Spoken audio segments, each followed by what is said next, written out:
What's going on, everybody? Hold on. Yeah, okay. I wanted to make sure y'all guys was hearing me. Welcome to a Monday Night Raw review. Now, we didn't get a return, but we got some good matches and some good storytelling. So, let's get into it. They kicked it off with the Usos versus Matt Riddle and Elias for the Unified Tag Team Championships. But as the Usos was making their way to the ring, we found out that earlier in the night it was a confrontation where they was having like an interview and they got mad because Riddle like almost ran them down with the scooter, going past him with the scooter. And then they was arguing, talking about they was going to get any and every tag team because they're the best tag team. And then Alliance came out with one of the tour buses, trying to figure out what was all the rackets about. It was trying to, be civil with the Usos. And the Usos or mainly Solo Sikoa beat the hell out of Elias and virtually taking him out of the action because as they came back to what was going on in the ring, the Usos would tell the crowd and us at home that Elias, due to what Solo did, the enforcer, Elias would not be able to participate. Therefore, the match is officially canceled because Riddle doesn't have a partner. And then they went on a rant about that how they were the best, and because every other tag team is the twos and we the ones. And then Riddle came out, much to the chagrin of the Usos, and revealed that what they did was messed up, but that he did find a partner, and that the match for the titles is still going to be on, and that his partner is someone that he's not bros with, but they both got one thing in common. They don't like the Usos, and it was revealed to be Kevin Owens, and thus the match became the Usos versus Matt Riddle and Kevin Owens for the Unified Tag Team Championships. And doing that, we found out that the Tag Team Championship match on Friday, where the Usos versus Sheamus and Drew McIntyre, was also changed. And now it would be Drew McIntyre, instead of it being the Usos versus Sheamus and Drew McIntyre, it's going to be Sheamus and Butch. Because of, I guess apparently Drew McIntyre has been medically suspended. He was due to some type of medical issue. He was unclear and basically suspended from the match because he wouldn't be able to compete due to medical reasons. And then they even showed like a tweet, but confirming that he wasn't going to be able to be in the match. And he said he hate missing. You guys know me. I hate missing days, but it is what it is. He will be back soon. But so now Friday it will be Sheamus and Butch versus the Usos for that. Apparently, I just realized I just spoiled who won the match, because as I was about to get back to the match between the Usos and Kevin Owens and Matt Riddle was good. It was very good. It was worthy of a star of a match, but as I already implied, the Usos did win thanks to some interference from the bloodline, whatnot. But that wouldn't be the end of it, because after the match they tried to do a post game beat down on Riddle, but Kevin Owens would chase the Usos and Sami Zayn away with a chair, and the three of them like split, so he didn't know who to go after. So I think he chose to go Sami Zayn's direction, and leaving Solo, who would do a post match beat down of Matt Riddle. And what I like about this post match beat down, it tells the even further story of him being the enforcer. But he basically beat down Matt Riddle as if he was Umaga. Like, he used all of Umaga's movesets. He besides just basically hitting them and beating on them, every move he used was Umaga's moveset, from the Samoan spike to the basically the running hip attack in the against the turnbuckle. He did that, and then he did it again. He did a Samoan spike. He did the running hip attack. Then he did it again with a chair, like propped on Riddle's neck, thus causing Riddle to have to go to the hospital. And I'm guessing Riddle's going to be written off for Raw and storylines for a few. And then, we was told about 2 triple threat matches that's going to be happening tonight to determine the number 1 contender for Bianca Belair's Raw Women's Championship. They said the first triple threat match will have Bayley, Rhea, and Asuka, and the next one, the other one, will have Alexa Bliss, Nikki Cross, and Becky Lynch. And that the winners of those two triple threat matches will face each other next week to determine who will face Bianca Belair. I'm pretty much assuming that the Royal Rumble for the Raw Women's Championship. And speaking of which, that was the second match of the night. Bayley came out first, but then Becky, she came out through the crowd again. And I actually got confused because even though they just said how the triple threat matchup was going, I actually thought Becky was like the second competitor, but actually she was just coming out to further her feud with Bayley. So they basically cut a promo on each other talking about how Becky mentioned how it's been like 3 years since her and Bayley has went one-on-one against each other, and that Bayley talked about how Becky does this and does that. She doesn't even care about the fans in the Raw Women's division or the women's division as a whole, and that everything she's done since she came back and even before she left was to better the women's division and to better the women's division and make the women's division better. And she held, and Becky gave her flowers. She was like, yeah, you know what, I will give you props. You did help hold the company on your back during the Thunderdome era, and that she reminded Bayley that but it seemed like every time when she was here, I wasn't there, and when I was here, you wasn't here. But that all changes if you're man enough, if you're woman enough to win your triple threat to face the man. She will leave the ring and then run into Rhea, who will come out, who was actually the next competitor for this triple threat match. And they had like a very good stare down, and it was the stare down. Even though for what I'm getting ready to reveal later in a minute, that stare down gave so much potential for a good match between the two. And it really did. And I like that stare down.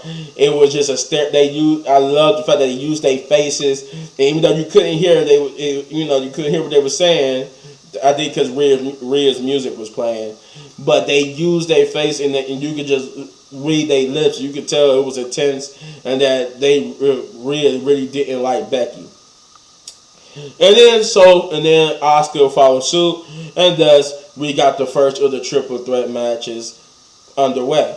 And this was a good one. This was a very good one, and I would give it that. I love how they repackaged Rhea and making her more like she's more like a female monster heel, because she got most of the when it comes to who dominated most of the match or had the most domination moments, it was Rhea. And basically they made her look like she was the basic odds-on favorite to win. And she basically was. She in multiple points she had that match won. They did do an action. They had Bayley and Asuka, two enemies, team up on Rhea. That telling you the further story that Rhea was the bigger threat in that match. But it wasn't meant to be for Rhea, as Bayley would get the victory by pinning Asuka. Rhea was upset that she lost, or well, she didn't get pinned, but she was upset that she didn't win. And she took it out on Asuka, while Bayley was basically at the top of the ring. She had ran away from the ring after which, and then watched from the top of the round. I forgot too that Rhea had like a backstage promo talking about how she was gonna win and dominate and whatnot. We got Seth Rollins promo next where he basically came out and talked about Bobby Lashley, and because it was revealed that next week Bobby Lashley and Seth Rollins will have a number one contenders match to determine who will be the new number one contender for Mustafa Ali. For it's the reason why I said Mustafa Ali for Austin Theory's title. I don't want to tell you why I said Mustafa Ali. It's not because he became champion though. When I'm telling you this, I'm somewhere like in my head trying to remember stuff too. So I kind of jumped ahead in my head and actually said Mustafa Ali.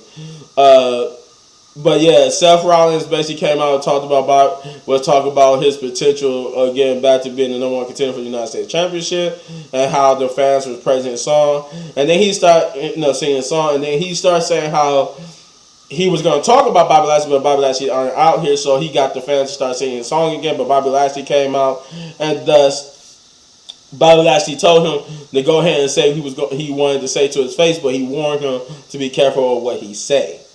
And Seth Rollins basically talked to him about Brock Lesnar, about him being afraid, but then he realized, he said, okay, I might be just pushing your buttons there. He said, you're not afraid of Brock Lesnar, but you definitely are jealous of Brock Lesnar because you wish you had the career that he had and all that type of good jazz. Thus, Bobby Lashley couldn't take it no more, and he beat him and Seth Rollins got into a brawl that took basically the security, not security, but the referees and and backstage producers and stuff like that, like Adam Pearce and all of them. They came out and basically had to break it up. And one of the producers got speared. I forgot the dude's name, but he was a former wrestler. It wasn't like, so I don't think it would be it was that ginger hair dude. I forgot his name though, but Bobby Lashley actually speared him, trying to spear Seth Rollins. Like it was an accident. He was aiming for Seth Rollins, but you could clearly see that Seth Rollins pulled him in front, and Bobby speared him.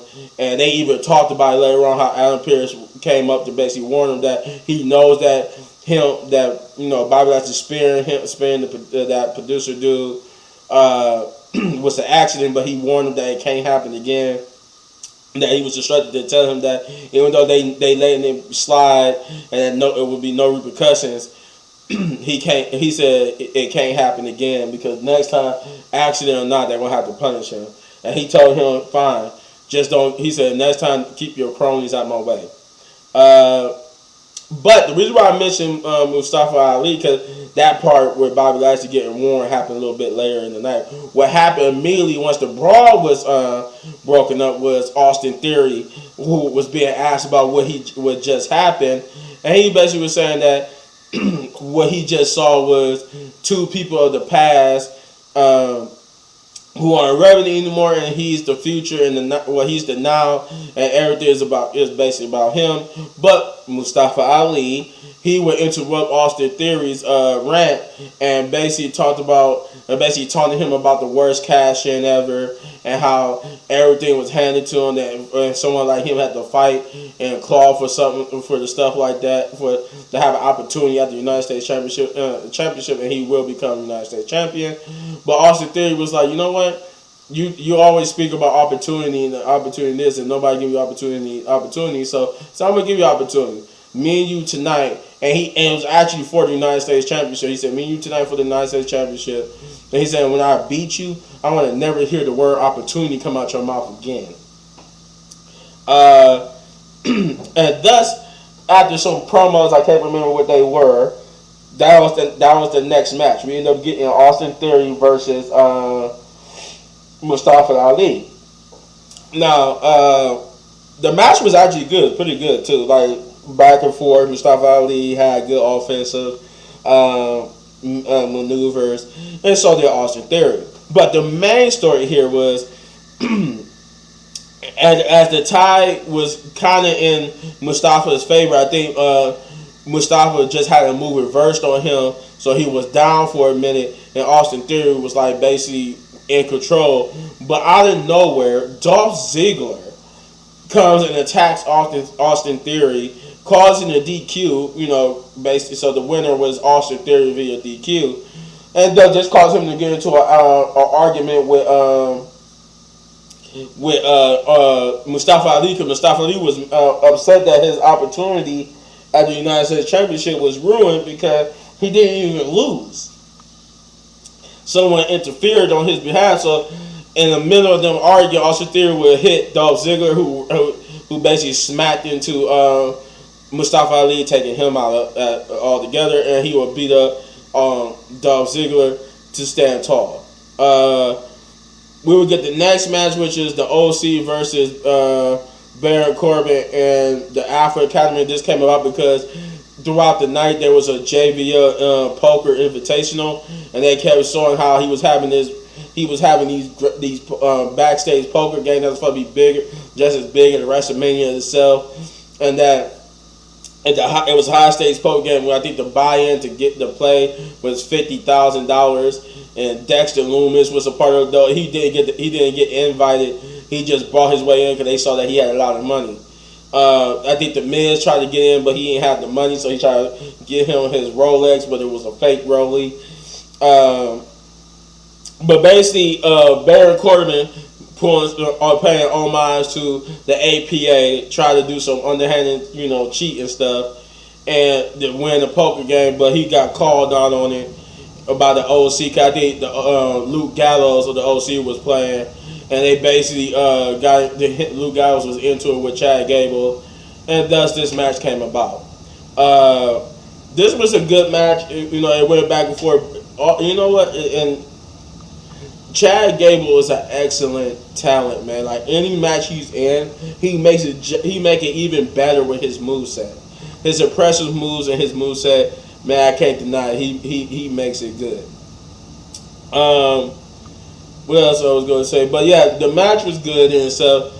But in the end, the OC came out with the victory. Another fight that came about because of the poker game, and which resulted in the match, was Akira Tazara versus Dominic Mysterio, who was also a part of the poker game. But Dom also tried some underhanded tactics that Akira called him out on, and thus Dom challenged Akira to the match. It wasn't like a long match. I think it was like a quick 5, maybe 10 minutes at best. But it was nice to see Akira Tazara get some spotlight on him, even if he was just jobbing to Dominic Mysterio. But it was good that he wasn't in his ninja garb anymore. They kind of give him a character change. But yeah, he would actually fall victim to Dominic Mysterio. And then we got the main event, which was Alexa Bliss versus Nikki Cross versus Becky Lynch, to see who will move on to face Bayley next week for the number one contendership. And you know what? It was all. I honestly thought it was prime for these two people, but I'm gonna get there. I wanted to say too that in the backstage promo where they showed Alexa warming up, in the middle of that you saw one of the TVs flash Bray Wyatt's new symbol and new symbol, stuff on the TV. But she didn't notice it. She kept going, but you definitely felt the effects of it. And by that I mean later on in the match. The match got underway. It was a good match. All women worked splendidly together. I think Bianca had an interview too, but she was just basically talking about how that all the competitors are good, are good competitors and former women's champions. That they would be worthy of challenging her. And but because she's the EST, she stays ready. She's always ready. She stayed ready, and that's what all she needs to be ready to beat whoever becomes number one contender. The match itself was good. One of the best moments was when Alexa caught Becky and the sister Abigail. Like she is like, it was instinctively that it's like all these taunts from Bray Wyatt it's like slowly turning her back into that Alexa. And she even for the brief moment she put Becky and the sister Abigail, but she hesitated, but not like she did it and had like this cold face and then was like, what I'm doing. She just did it and didn't do anything. She just stood there with Becky and the sister Abigail with this cold face. But then Becky, before, I guess you could say before Alexa could do anything, reversed it. But other than that, Nikki was good here too. She had some chaotic moves and moments.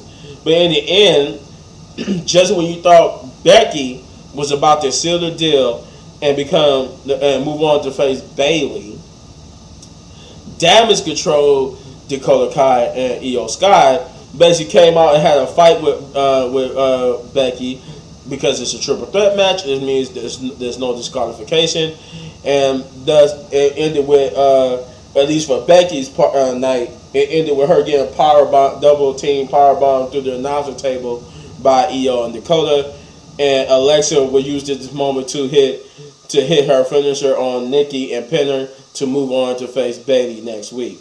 This was a good episode, Raw. No new returns, but a lot of storytelling, a lot of good matches. I don't think I had a problem with any of the matches or promos. So I'm going to give this. I want to give it an 8 because it was really nothing wrong, but I'm gonna stick with 7s for right now. There's a decent 7 out of 10, which is just good. It's a good show. 7 out of 10 big ups. But you let me know in the comments down below what you thought, and if you enjoyed this video, you hit this button right there in the upper right corner for all of my WWE reviews. And if you enjoyed the video so much and want to support the channel, you know what to do, guys. Hit those buttons, and as always, hit any one of these videos for more of my amazing content. But don't go anywhere.